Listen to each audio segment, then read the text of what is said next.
I'm Becky McCoy, and you're listening to Stories of Unfolding Grace, the podcast about grace during unexpected times. You'll hear from real people dealing with hard stuff, and I hope you'll feel encouraged that you can bravely live through hard stuff too.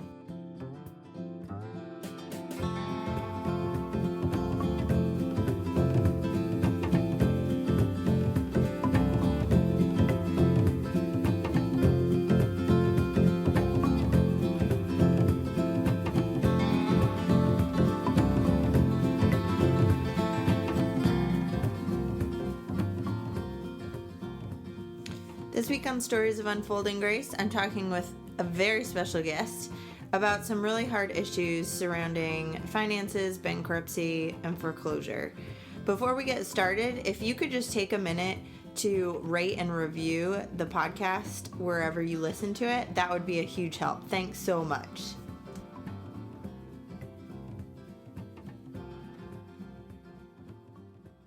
I'm here today with Patty Giannattasio, and why don't you tell everyone a little bit about how we met? Well, I gave birth to Rebecca on August 13th, 1986, so I've known her all her life. So, yeah, this is my mom.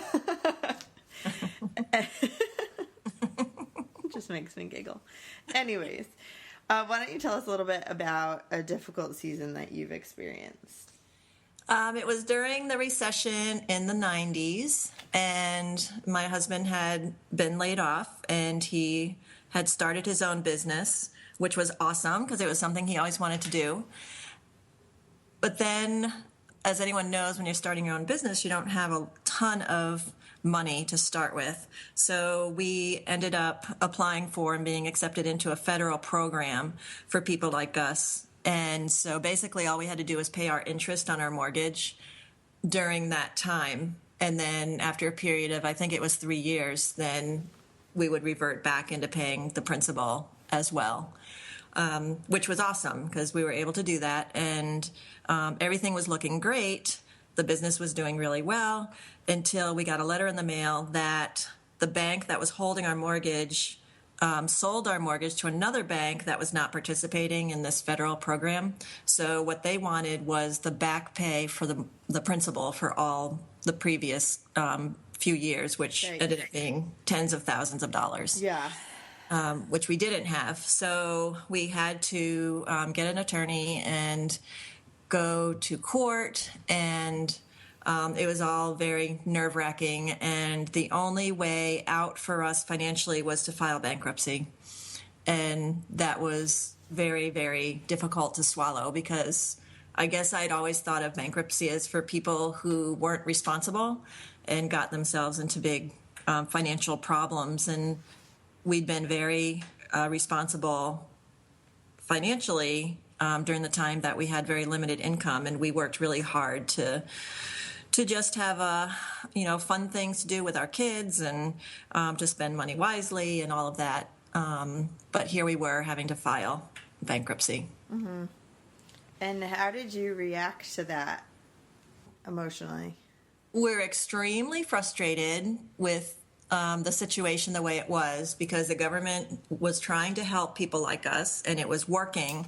And then when our mortgage was sold, we tried to get in touch with the bank and deal with it on our own, but our phone calls were not returned. And so we tried doing all the right things, and it was incredibly frustrating. Took a lot of time away from Mike being able to work. And so here we were trying to do the right thing, and it wasn't working out. So I think Mike was very upset because he felt responsible for the whole financial situation and questioned whether he had done the right thing in starting his own business. And we were both dealing with, yikes, we have these two young girls. Now we're going to lose our home, and where are we going to go? And so we were incredibly unsettled and angry and frustrated and discouraged and all of those kinds of things. Mm-hmm. So after you guys filed, what happened? Well, then we had to find a place to live because there was a date where we would have to be gone out of the house by. And I was really afraid they were going to stick up one of those big signs that said foreclosure in our front yard. And, Yeah. and I definitely felt like it was the secret that we were holding.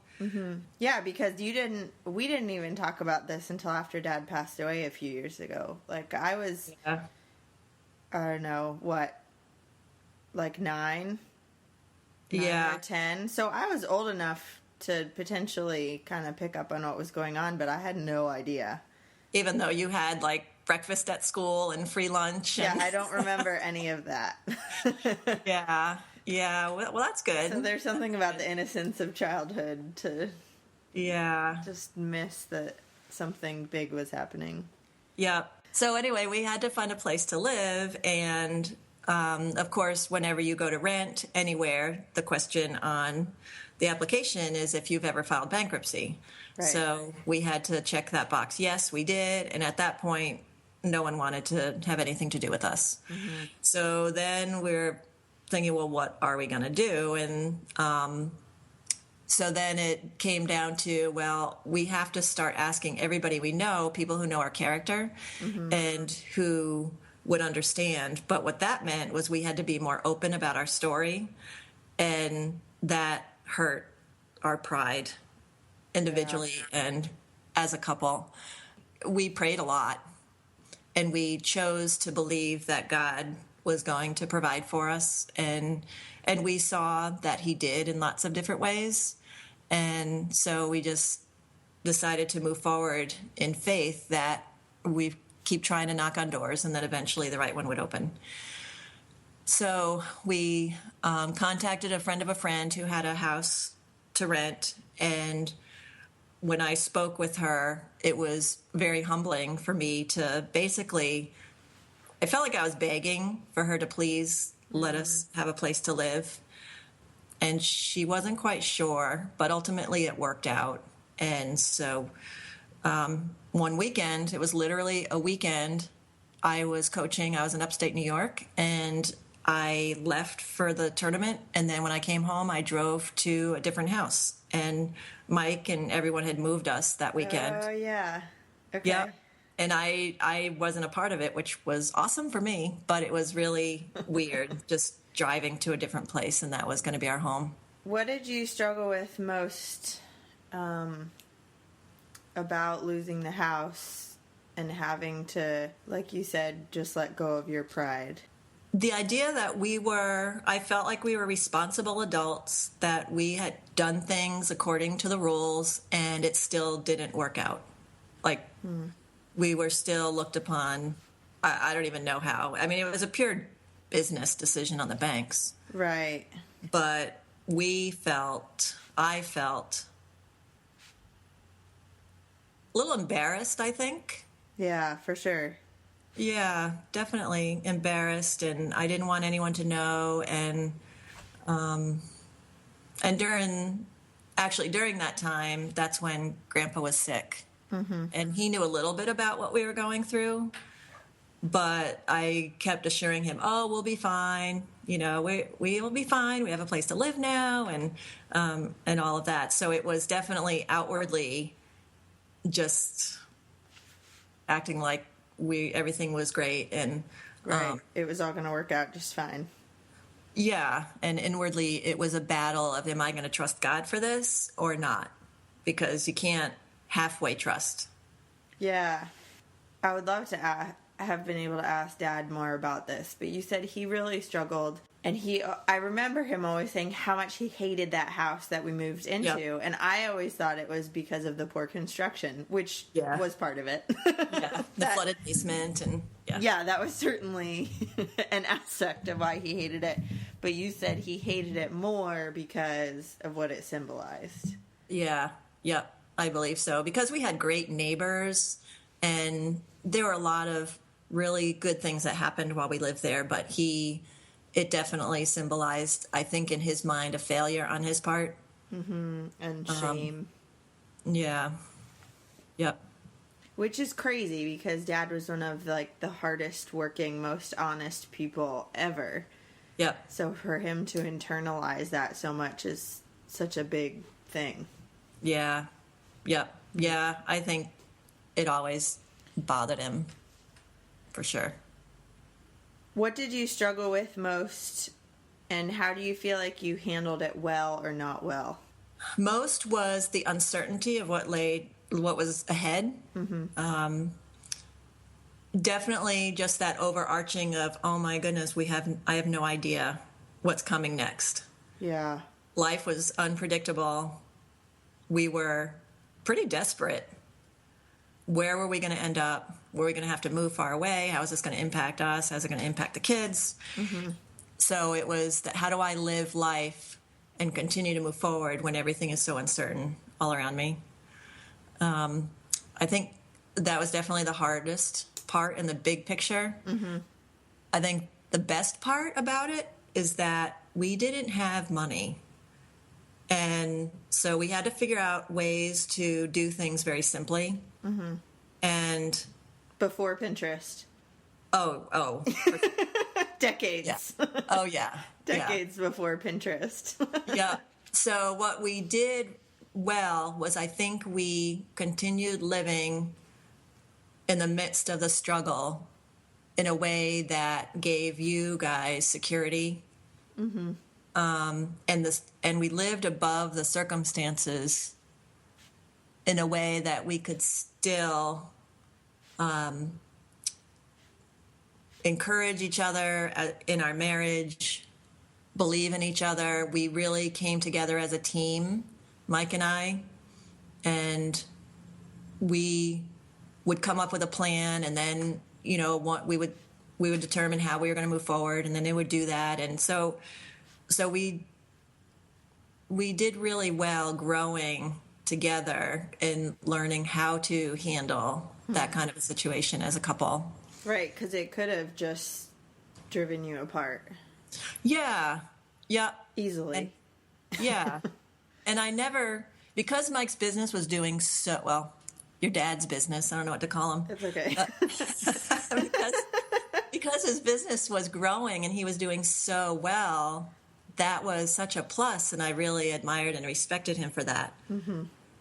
But I do think that he felt less than because of the situation we ended up in. Right.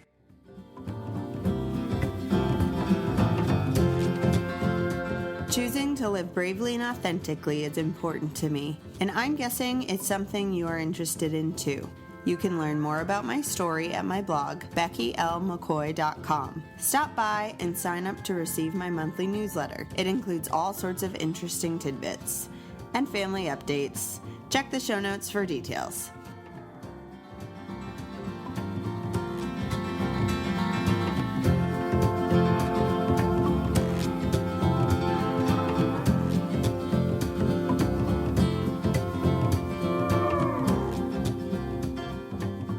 Hey, I'd love your help with something. If you're enjoying Stories of Unfolding Grace, please share it with your friends and subscribe in iTunes. If you leave a rating, it'll help other listeners to find the podcast. Thanks so much for being on this journey with me.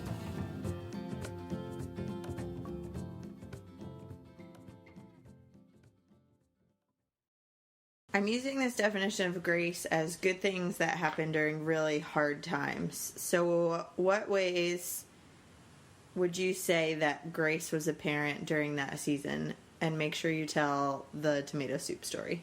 Okay. Because that's my favorite. Okay. Mine too. Well, I realized, and even more so now, that you can't receive help until you know what you need. And only when you make those needs known can other people step in and help. So there were a few close friends who knew what we were going through. And Christmas was coming up, and we certainly wanted to have a fun Christmas for you guys. And one day I got a letter in the mail, and inside was like gift card to Toys R Us. And so that was a real gift, and still to this day don't know who sent it, but that enabled us to go and do things for you and Molly that maybe we otherwise wouldn't have been able to. We were able to take advantage of some statewide programs, like for food, and school-wide programs so that you guys were certainly able to eat food, which was awesome. But it also gave me the opportunity to experience what living like that is like. Mm-hmm. And I see that as a very positive thing. And speaking of food, I'll tell a tomato soup story. A friend of ours was very involved in downtown New London, the soup kitchen, right? Yeah. Well, community center. Yeah. It was the community center. And so there was a knock on the door one night, and there was our friend who had cases and cases and cases of tomato soup, cans of tomato soup. And he said, well, the people at the community center, none of them like tomato soup. So I wondered if maybe you guys would like to have this. And literally, we could have opened a store because we had so many cans of tomato soup. And turns out that one of Mike's favorite meals is tomato soup with grilled cheese and croutons and all of that. So we gladly accepted those cases of tomato soup. And it became we just would laugh about it. It's like, what are we going to have for dinner tonight? Oh, let's have tomato soup. So I think the biggest miracle of that is that I still really love tomato soup. Mm-hmm. Like, that's kind of incredible. That is very, because we certainly had a lot of it. Yeah. Yep. How do you feel like you chose to live bravely and authentically as a result of going through bankruptcy and foreclosure and all of that? It definitely taught me that my home is where my family is, that a structure is not what makes my home. And because we rented a house for a few years, and then we built a house in East Lyme. Mike's dream was always to build his own home, and so we were able to do that. And then I sold that home, and now I'm in a condo. And so it's really helped a lot with transitions that no matter where I am, it's okay because that's where my family is. Has it gotten easier, or are you just more aware? Well, part of it depends on the reason for the move. Yeah. Too. When we moved from the rental to our new home in East Lyme, that was awesome. And then when I sold that house and moved to where I am now, that was hard because it was me starting in a new place where Dad wouldn't be. Right. But again, it's just a period of adjustment. And again, it's like, okay, so I get to live here for a while. Mm-hmm. And because I've seen how we've been provided. Like, who would have thought when we were going bankrupt that we would be able to build our own home in East Lyme? Right. A beautiful home at that. Like, yeah. Right, in the because woods bankruptcy follows you around. Right. For a certain period of time. And so that, to me, is just amazing in itself. Yeah. That is really cool. Yep. What would you say to encourage somebody who's in a similar situation? Well, for me, faith made the difference, because it allowed me to see something bigger than the circumstances that were screaming around me. That there was something for me to grab onto that gave me hope and even gave me peace, that I could be okay in the midst of the chaos. Mm-hmm. So for me, that made all the difference. And if someone does believe in God, then it would be continue to learn who God is, because his character is awesome. And that's what I've been doing through the last few years, is just learning more about his character and who he says he is. And if someone does not believe in God, then I would encourage them to, or maybe tell them my story and just say, these are the things that have happened to me, and they can happen to you as well, maybe in different ways, but yeah. Well, thank you for sharing about this. I know it's something that is not easy to talk about. Mm-hmm. Like you said, it touches on your pride, and it can be full of shame, and it does follow you around. So not many people are very open about their own experiences. So I know that there will be people who feel like somebody else gets it. Yeah. Even if they don't feel comfortable talking to the people in their lives about it. And this may be a surprise to some people. Probably a lot of people. In our families or friends or what. But anyway, that's another part of the Giannattasio family legacy. Yeah. Way to be brave, Mom. Way to be brave. Yep. So I've got 4 fun questions to finish off so that people can know you a little better. The first question is, what are you loving right now? Food-wise? No, just like... well, that's the next question. Sure, answer that one first. Noosa coconut yogurt and dark chocolate. That sounds amazing. I'm laughing because she talks about this yogurt all the time. And I need to get some more. All right, so the first question was really like, what are you loving right now? What's making you really excited? Seeing the daffodils. And the fact that the Niantic boardwalk is completely done. Yay. And the weather getting warmer. I'm definitely a summer person, so I get very excited this time of year. Yeah, although we had ice on all the trees this morning, so... Yeah, well, that was a mistake.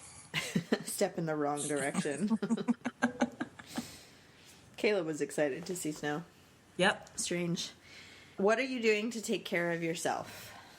I am learning more about myself as a woman who's lost her husband and just what that looks like for me. I'm learning that I definitely need quiet time. I definitely need to be around people. I really enjoy being around the Connecticut College volleyball players. And that I don't know what lies ahead, much like when we were filing bankruptcy. I certainly don't know what tomorrow will bring, but that's okay because I've been going to a counselor who's helping me work through my grief, helping me work through all of the transitions that we've been through with you moving here and losing Keith and Molly and just who I am as a mom and as a woman who is now just starting to figure out what a career looks like. Yeah. So I'm learning through talking with someone and with friends and family too, just what my life is going to start to look like. So still in transition, but. Yeah, I think that's a great answer because how can we take care of ourselves if we don't really know who we are, or what we need or any of that? Right. Yep. And the last question is, what are you doing to be brave? When I think of something or if I'm interested in something, I find ways to learn more about that particular thing because that helps move me forward into, should I go back to school? What kind of job should I look for? Should I continue to work for myself? So I'm making phone calls, sending emails, just stepping out and contacting people who are doing things that I'm interested in. Yeah. And talking to them. And also being brave in continuing to believe that God has a good plan for my life and trusting Him more and more because He's carried me so far. And I could tell so many stories about how He's done that. Yeah. That I'm choosing to believe that there are good things ahead. Yeah, that's pretty brave. Thanks.